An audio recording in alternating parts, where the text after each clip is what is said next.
Right. ఇదే 16 సీట్లు వస్తే అప్పుడు నాకు ఒక 16 సీట్లు ఇవ్వండి దేశ రాజకీయాలు మొత్తం వచ్చేస్తా అని చెప్తే చంద్రబాబు ఇది కేసీఆర్ చెప్తేనేమో జనం నమ్మలే.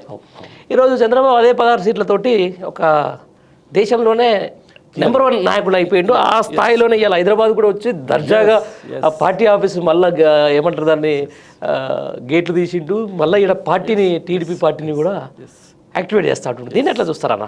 ఎట్లా ఉంటుంది టీడీపీ పార్టీ యాక్టివేట్ అయితే? వాస్తవంగా ఇవాళ కీ రోల్ ప్లే చేస్తున్నాడు చంద్రబాబు. ఏడా ఏపీలో ఏదైతే వాళ్ళు చెప్పినరో మాకు ఎంపీలు ఎక్కువ మొత్తంలో గెలిపిస్తే మన రాష్ట్రానికి బాగా ఉపయోగం అంటే అక్కడ ప్రజలు నమ్మి గెలిపించినట్టుగానే అధికారాన్ని కట్టబెట్టి. సో ఆ ఎన్డీఏలో కూడా కీలకమైన వాళ్ళు కాబట్టి స్వతహాగా మనకున్న అవగాహన ప్రకారం కీ రోల్ ప్లే చేయొచ్చు కూడా, అందులో అనుమానం లేదు. సో అది చూస్తేనే మన ప్రజలు కొంచెం అర్థం చేసుకుంటారని నేను భావిస్తూ ఉన్నా. ఇప్పుడు చేసుకోవాలి కూడా. అన్నింటికంటే గొప్పది రాజకీయ చైతన్యం. రాజకీయ చైతన్యం లేకుంటే ఏం కాదు.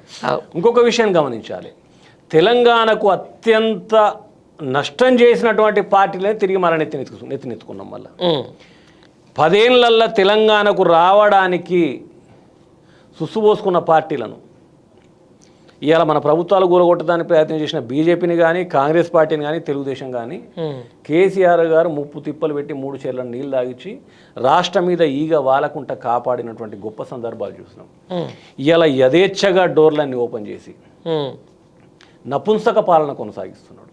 ఎందుకంటున్నా అంటే ఆయన కాంగ్రెస్ అది తెలుస్తలేదు, ఆయన బీజేపీ తెలుస్తలేదు, ఆయన టీడీపీ తెలుస్తలేదు, ఏది చేతగానే దద్దమ్మన్నది తెలుస్తలేదు.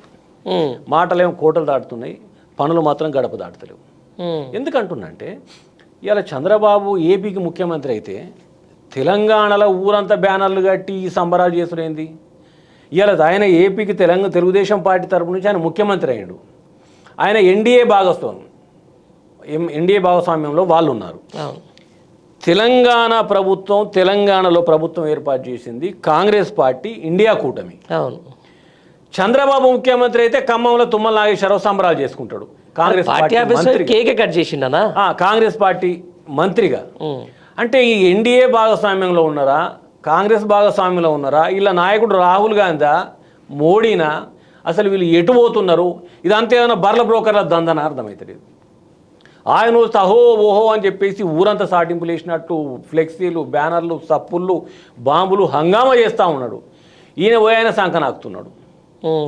ఇంకోటి ఏంటంటే ఈ తెలంగాణలో ఇన్ని విపత్తులు జరిగే క్రమంలో మీరు గమనించినట్టయితే రాబోయే రోజుల్లో యాదవ సోదరుల గొర్రెలు ఉండయి, గొర్రెల పంట పడిపోతుంది.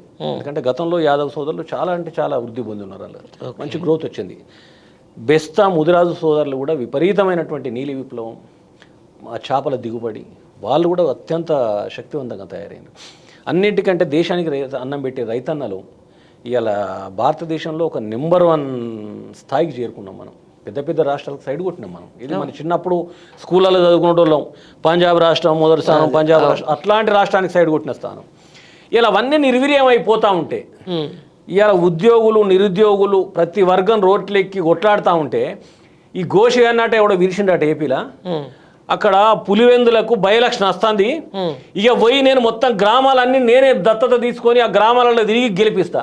ఈ ఘోష్ గారికి ఎవడు చెప్పిండు, ఆడ రాజీనామా ఎవడు చేసిండు, ఆడ ఎలక్షన్ ఎక్కడ వచ్చింది, వీడెవడు పోవడానికి, ఈడ పాలించున్న దద్దమ్మ వీళ్ళందరూ రోడ్లెక్కి వస్తున్నారా వెధవా అంటేనేమో వానికి సోయలేదు. కానీ ఈ మొగోడు పులివెందుల పోయి ప్రచారం చేసి అక్కడ ఎంపీ గెలిపిస్తాడట. ఇది ఏ పార్టీ మొగోడు చూడు, ఉట్టిగెదలేనమ్మ ఏదో ఇంకేడుకో ఎగురుతుంది అన్నట్టు. వీళ్ళందరూ ఇబ్బందులలో ఉన్నారా, నువ్వు ఒక ముఖ్యమంత్రివి వచ్చి వీళ్ళందరితో మాట్లాడి వీళ్ళ సమస్యలు పరిష్కరించి నేను ఉన్నానే భరోసా కలిపిమంటే ఇది చేతనైతే లేదు. కానీ పులివెందుల పోయి మాత్రం అందరినీ మట్టి గరిపించి ప్రతి గ్రామం ఆయనే దత్తత తీసుకొని గెలిపించే మొగోడట. ఈయన పోయి ఆడ వార్డు నెంబర్ కూడా గెలిచే ముఖం కాదు, ఈయన పోయి ఆడ గెలిపించేస్తారట. అంటే ఒక గిసోంటి దరిద్రుడిని మనం నెత్తలు పెట్టుకొని ఇవాళ అందరికీ దారులు తెరిచినాం. ఇప్పుడు చంద్రబాబు వస్తాడు, రేపు పవన్ కళ్యాణ్ వస్తాడు, ఇంకొకడు వస్తాడు. ఇప్పుడు ఇది ఏంటంటే ఏదో విజిటర్స్ పాయింట్ లెక్క అయిపోయింది తెలంగాణ అంటే. గతంలో తెలంగాణకు రావాలంటే అబ్బో అక్కడ ఒక సింహం ఉన్నది, అది గర్జిస్తే మనం గుండెకి తెస్తామనే అటువంటి స్థానంలో ఉన్న తెలంగాణ ఇవాళ నవ్వేటోని ముందట బోర్ల వాడి నవ్వుల పాలవుతున్నది.